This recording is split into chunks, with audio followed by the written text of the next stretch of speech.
네, 절대 전략입니다. 현재 양시장의 분위기는 약간은 좀 갈피를 잡을 수가 없어서 이럴 때 전문가의 시각이 필요하죠. 토마토 투자클럽의 문서진 전문가 연결하겠습니다. 안녕하세요. 네, 안녕하세요. 네, 오늘장 한마디부터 알려주세요.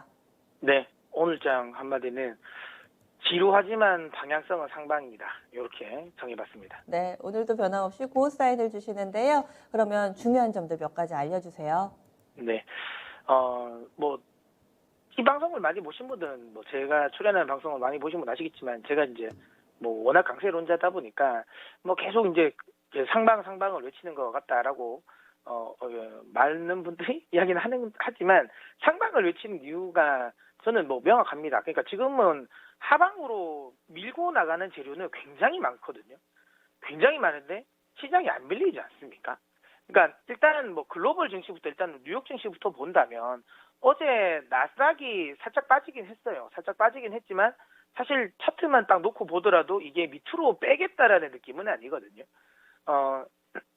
아무래도 최근에 이제 미국 금리가 좀 올라오다 보니까 거기에 따른 이제 약간 차익 실현 매물이 나오는데 그 매물도 그렇게 많지가 않다라는 거고, 인프라 투자 법안이 통과되면서 다우지수는 다시 강세를 좀 보이고 있고, S&P 500 역시도 지금 역사적 신고가를 좀 돌파하면서 계속하고 있는 모습이죠.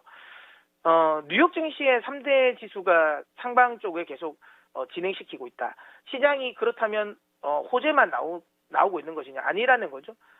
지금 부채한도 증액 협상과 관련된 부분은 이거는 제 개인적인 생각에는 한 10월달, 9월 정도부터는 그때는 이제 시장에 좀 약간 영향을 미칠 수는 있을 것 같다는 생각은 듭니다. 왜냐하면 이미 이제 공화당이 이거 부채한도 증액 협상 안 하겠다라고 합의를 안 하겠다고 이야기했기 때문에, 물론 근데 지금은 큰 문제가 없을 거예요. 왜냐하면 미국 재무부의 특별 조치로 인해 가지고 아직까지 문제를 발생시키지 않는데, 이게 한 10월달 정도까지 되면, 그때까지 만약에 합의가 안 되면 문제가 생길 수는 있습니다. 하지만 시장은 여기에 지금 반응하고 있지 않죠. 그 다음에 고용 지표가 굉장히 잘 나오면서 조기 테이퍼링에 대한 우려감 많이 나오고 있고, 최근에 약간 중도 매파적인 연준 인사들이 최근 들어서 계속 10월 달에 테이퍼링을 해야 된다라고 이야기를 하는 것처럼 계속 이제 이런 유동성을 축소시키는 재료가 나왔음에도 불구하고 시장 글로벌 증시 별로 안 움직입니다. 하방으로 안 빠지고 있다라는 거죠. 우리 증시는 물론 이제 글로벌 증시 대비해서는 좀 약합니다. 아무래도 달러 강세 때문에 달러 캐리 자금들이 이탈하는 자금들이 있죠. 그러다 보니까 특히 지수물은 약합니다. 지수물은 약하지만 그럼에도 불구하고 코스닥 같은 경우, 개별주 중심의 코스닥 같은 경우는 여전히 각도를 조금 더 세우고 있다라는 거죠. 코스피는 옆으로 누워 있지만 코스닥은 윗방향으로 좀 살아있는 모습, 확실하게 종목 장세는 나오고 있다라는 거고요. 시장이 약세 흐름이면 종목 장세도 안 나오죠. 시장이 어쨌든 강세 흐름, 그러니까 상방 쪽으로 시장이 어쨌든 추세가 나올 거라고 생각하고 있기 때문에 종목 장세도 나오고 있다라고 보시면 되고, 저는 한 4월 말부터 이른 썸머 랠리 이야기를 드리면서 5월 셋째 주부터 해서 한 8월 초까지는 강세가 나올 것 같고, 그 다음에 8월 한 둘째 주부터는 시장은 좀 조심해야 될 것 같다라고 이야기를 드렸어요. 근데 이제 제가 이제 지난달에 그러면서 8월달 조금 부채한도 증액 협상 관련 좀 봐야 될 것 같고 좀 위험할 것 같다. 제가 원래 강세론자라서 리스크 관리 원래 이야기 잘 안 하는데 일단은 한번 좀 하긴 해야 될 것 같다라고 이야기하다가, 지난주부터 제가 그 이야기는 아니죠. 아니다. 아주 공격적으로 리스크 관리할 필요는 없을 것 같다. 현금을 가지고 있는 건 괜찮다. 하지만 하방에 베팅하는 인버스는 아닌 것 같다라고 이야기 드렸던 이유는 8월은 원래 제가 예상한 거는 지수 기준으로 본다면 한 10% 정도까지도 빠질 수 있는 흐름이 나왔었어야 된다. 왜냐하면 악재는 많이 할 수밖에 없거든요. 근데 중요한 건 그런 악재가 사실 노출이 안 된 게 아니에요. 고용지표도 굉장히 잘 나왔고, 그 다음에 부채한도 증액 협상도 지금은 안 됐단 말이죠.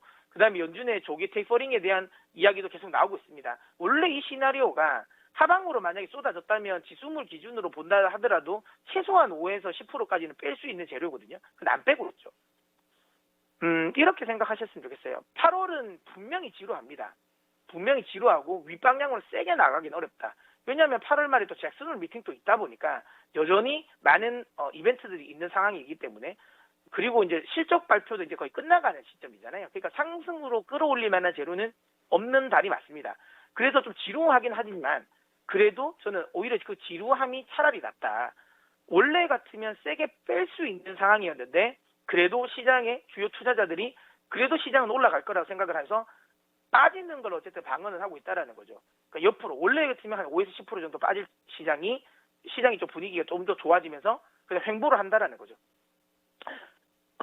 아쉬워하실 필요 없을 것 같고요. 실망하실 필요 없을 것 같습니다. 8월 달은 좀 지루한 박스권일 가능성이 높지만 하지만 방향은 여전히 상방이라고 보시면 되고요. 하방으로 급격하게 쏠려 내려가는 추세 하락 가능성은 여전히 없다.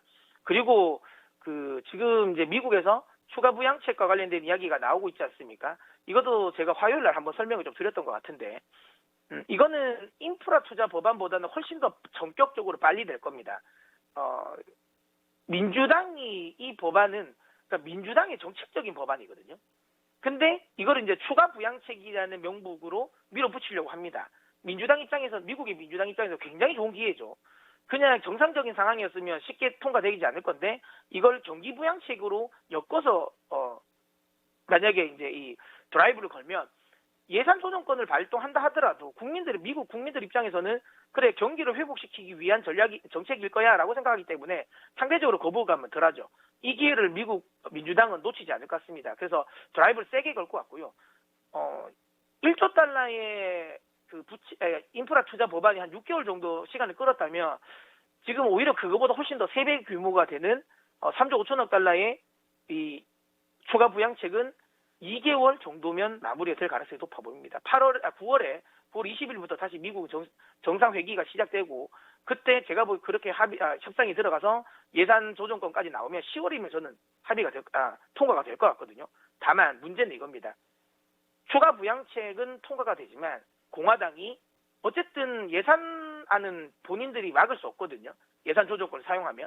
하지만 부채한도 증액 협상은 다릅니다.